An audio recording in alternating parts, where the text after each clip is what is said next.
Hi, welcome to Full Boost Diesel. Today we're going to talk about some fuel injectors and turbo setups that we've ran with these certain injectors. So we got our whiteboard set up over here. My helper is gone at the moment, so it's just going to be me filming today. So one thing that I absolutely love about this VP platform is that in fuel, money goes a long way on these trucks. Like, it's still a diesel truck, it's still an expense. You got to have the budget to cover everything, otherwise you're just going to be unhappy. And you got to plan your build process out. Again, otherwise you're just going to be unhappy because you're going to spend a ton of money and you're going to have a truck that either runs great, runs like crap, or just runs mediocre and it could run better. So one thing I set out to do was, I've spent way too much money on fuel injectors, as you can see. What is this? 2, 3, 4, 5, 6, 7 different combinations of fuel injectors, and this is the ones I thought of off the top of my head, real quick. So maybe there was another one out there that I'm missing, but at any rate, so we bought our truck. It was all stock, and the first thing I did was I hated the turbo. It had an exhaust leak. The exhaust manifold was cracked, of course, just like all the, factory manifolds like to do. So first thing we did was rip that off. And since I was ripping that off, we're going to go ahead and put a different turbo on it as well, because it was kind of tired. We really couldn't build above 20 pounds of boost with our factory HX35 style turbo, which is what came on our 99. So we put our fleece cheetah on there, and we bumped up to I got a used set of diesel auto power 150 horse injectors. They're 7x10 is what the whole pattern is. This is what we ran for the first little bit. They were smoky. Again, they were used. Like, I don't know how many miles were on them, but I know when it comes to injectors, money is everything. If you don't buy a good quality set, how long are they going to last? That's kind of with most everything in this world as it is. But we ran the fleece cheetah with 150 horse, and it was smoky. I did not like them. It made the cheetah really laggy. The response was not there compared to like a factory. So we were quick to rip these out, and then we went with Dynamite diesel injectors instead, and we dropped down to 100 horse, which was a 7x9 hole pattern, I believe is what the pattern is.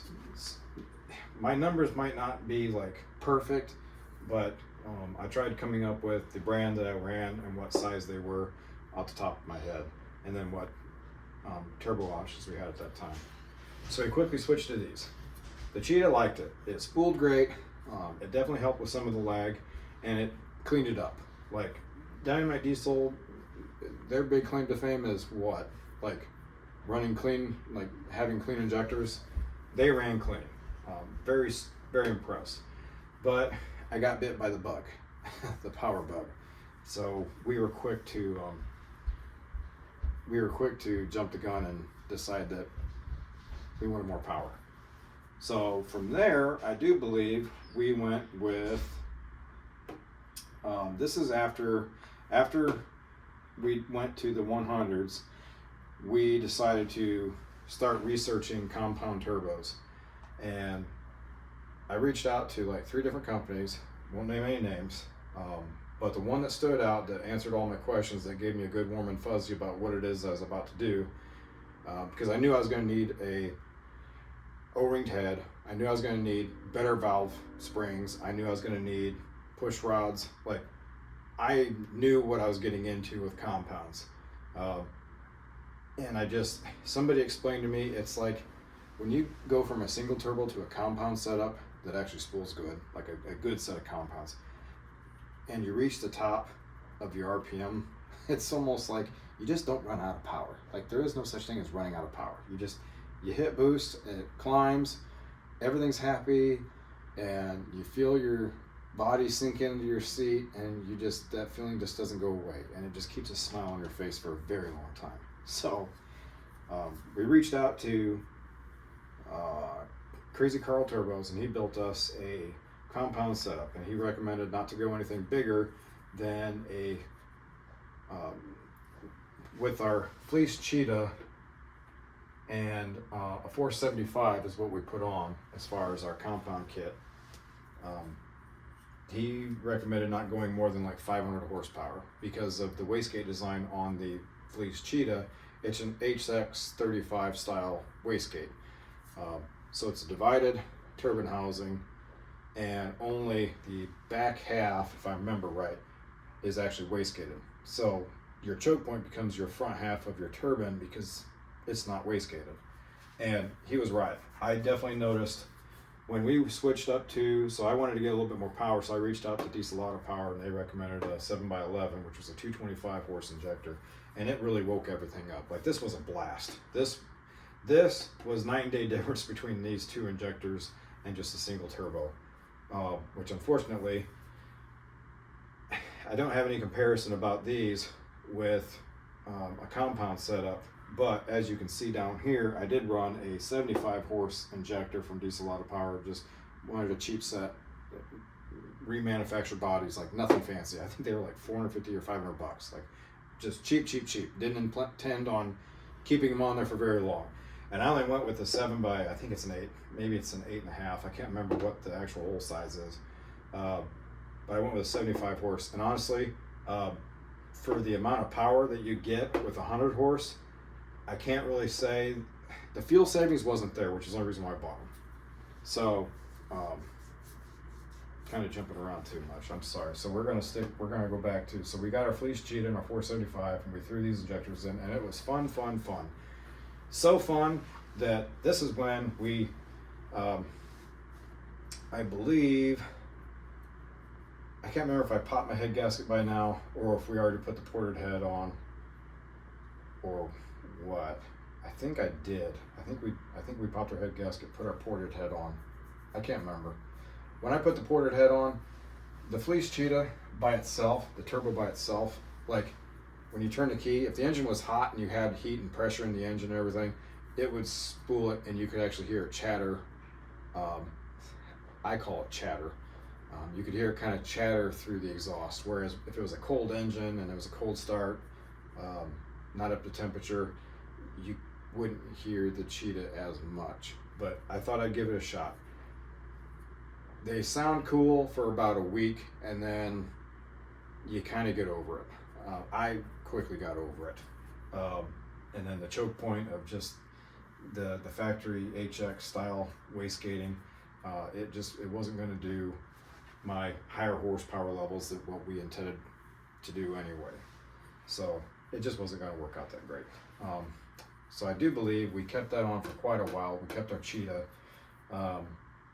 with a set of 8x10 infinite performance injectors. I tried this just because I wanted to see, because this made some smoke. Like my 7x11s, they were smoky, like even down the highway. And I've got videos of my 7x12s right now that are on the truck with a ported head and everything like that, or as it sits. That's why I circled this in blue. This is what we have right now as the truck sits. And the video that I took where the GoPro was mounted on the cab, and we get that nice fluid pipe picture down the highway from a 0 to 60-ish mile an hour test. I think it was taking like 70 or 75 by the time we shut off. But this is our current turbo and fueling setup, and these were not as clean. Like, this did not burn nowhere near as clean as what my setup does now. But that's because our Cheetah, and then we changed to a 362, an S362 turbo, and that's got a much better wastegate design. The turbine just flows better. I am not a turbo guy. I am not going to claim to be, but I just know facts, and I'm a very black and white person, and the facts are, I had this, now I have this. This was fun at 500 horsepower or less. This is fun at my, I guess, 700 plus horsepower setup, maybe. The Wallace calculator, if you do your estimated, your ET time divided by your weight, it came out to like an average of 681 last year was my like average top horsepower, average horsepower, however the Wallace calculator, whatever states it at. It's just an average, and it's all just a calculation. But it's supposed to be accurate. Some guys go by that versus dyno numbers because you can make up dyno numbers and all that other stuff. So they say. I don't care about that stuff. So I thought if these were smoky, I would give the 8x10s from Infinite Performance a try. Got those in, and actually they only built about 65 pounds of boost, whereas I was running definitely 73 to 75 with these. So boost pressure, or my total boost, which I know is measurement restriction, right? It just wasn't driving the turbos hard, it wasn't building it up enough. And it was extremely clean. Like, these sound at idle, I mean, realistically, the only ones that didn't haze at idle, like cold start idle, were the 75 horse. Everything else, you'll get a little bit of,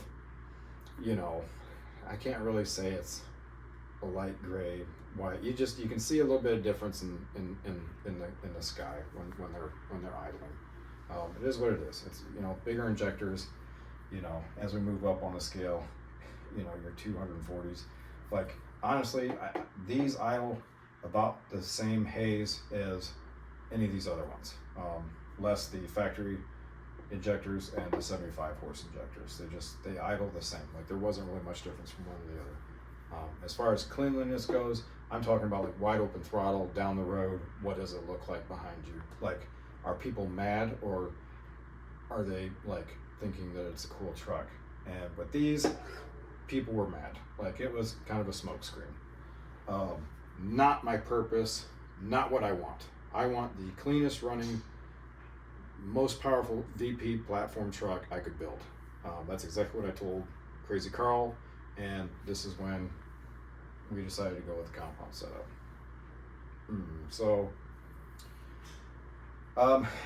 Since we only were building about 65 pounds of boost, these quickly kind of lost their flavor. It's like chewing on bubble gum. They tasted great at first, and then they kind of lost their flavor. And this isn't anything to do with the company. This is me. I wanted more power. So when I saw a decrease and more cleanliness, it's like, okay, what else is there? That's when I went to the Dynamite Diesel 200 horse, and I think they were 6x11 with a couple pilot holes or something like that. They're 200 horse injector. Now these were definitely cleaner than when I went to the 6x11s. They're still, if you look, they're still rated for 200 horse. But my pressure came back. So I think we were pushing like 68 to 72 PSI of boost pressure with these, with our ported head and nothing else changed, just slapping injectors. And then we decided to try fuel economy testing. I ran almost just as many different sizes of tires. If my wife knew how much money I put, she knows. She knows. We're not going down that road. She knows. I've done a lot of different things to this truck since we've had it. But for fuel economy purposes, I wanted to give them a shot. So we went down to a 75 horse. And we still had our fleece cheat over our 475 compounded setup.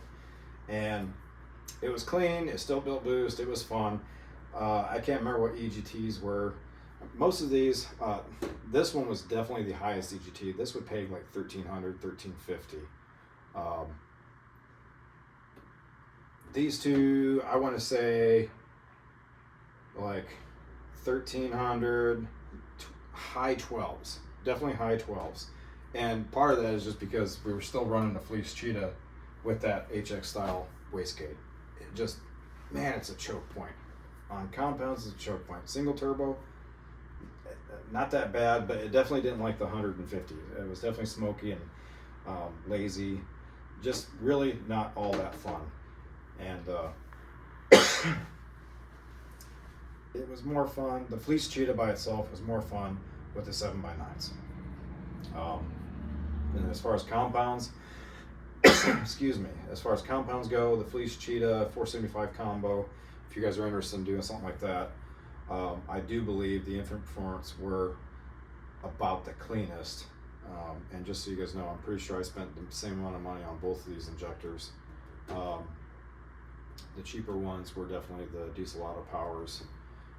Ducky fuel injection, he is kind of like in between as far as like cost goes. Just depends on what you're looking for.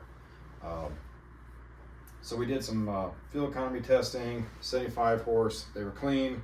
Probably was only like a 450 horsepower, maybe 400 horse, somewhere in there, kind of setup. And when we went from our like high, 650, high sixes, like down to 400, boy, it took the wind right out of your sail. Still fun, very responsive, definitely clean. Probably all in all a good towing setup. I think this one saw at best, I think it only hit like 1100 EGT temperature, exhaust gas temperature. Can't remember. They didn't last very long because again, power junkie, right? So that's when we went to the ultimate setup with Ducky fuel injection, and at the same time I had Mr. Douglas build me. We had to change, so I ordered the 362 turbo from him, which is a Borg Warner 62, 68, 12 centimeter housing over a 475, 96, and a 115, a 1.15 housing for the 475. So we swapped out to the 362 and went with his recommendation of Ducky fuel injection, because that's the injectors he sells on his website, or one of them. And they're a SAC style nozzle. I did write that down to some of these, to the best of my knowledge, if they were SAC or VCO. These were SAC nozzles, and your SAC nozzles do tend to haze. In my opinion, they do tend to haze. Now, the VCO, the reason why I went with VCO on these is because I was trying to run it clean. When I told Diesel Auto Power I wanted a clean injector and max out power, this is what they came up with. But just so you're aware, these still hazed, no different than any SAC I've ever had. So, but I think the SAC style, they might tell you, I believe, I can't remember who it was, but somebody said they go with a SAC style because of, certain size of holes. It's just, it fits on the tip of the nozzle better. At any rate, not really what the video is all about. So we're running 7x12 Ducky fuel injectors now, and on his website he offers, if you want extra needle work, I'm assuming it's more like lift. I don't quite understand all that, to let more fuel out. I opted not for that because I still wanted a clean setup, and I just felt that might push me over the edge of, what's the difference between running a garden hose for a fuel injector and using a spray bottle and solid stream. I don't really want to run a garden hose. It's a clean truck. I want it to be respectable. I want to make as much power as I can out of a VP platform. So this is kind of what we went through and how we got there. And yeah, so this is our current setup on the blue that we're running. And real quick, we can go over some of the testing I did as far as fuel economy goes. If you're still watching, or if you are not bored yet, I'm about to bore you again with more technical data. So tire sizes, I've ran a 245 75 16, which was on their stock. We ran a 265 75 16, which I believe is a 31 by 10.5, something like that, compared to the 30.5 by 9.8 factory tire. And then fuel economy went down, going from a 245 to the 265 75. Fuel economy went down like 2 miles to a gallon. So I used to get like 17.5, 18 miles to a gallon with factory tire size. Factory wheel, they're only like 60 pounds a tire with the chrome wheels that Dodge had on the 99 trucks back then. So we were getting like 17, 18 miles to a gallon, and that was with a 240,000 mile engine, and the factory turbo, like it was I'd be interested to see what it did if it was newer factory turbo and all the other stuff.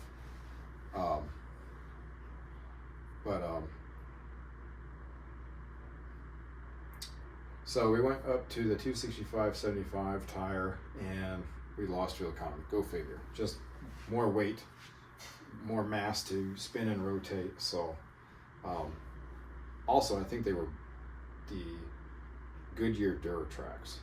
They did really good in the snow, because that's my concern. I wanted a snow tire for the winter. They got really good traction in the snow, but they were heavier, so kind of slowed everything down, dropped fuel economy, whatever. And then we went to, gosh, we've had several different. Then we ran a 20x10, we ran a 20x12, or a 20x9. We ran a 20x9, and I think we had a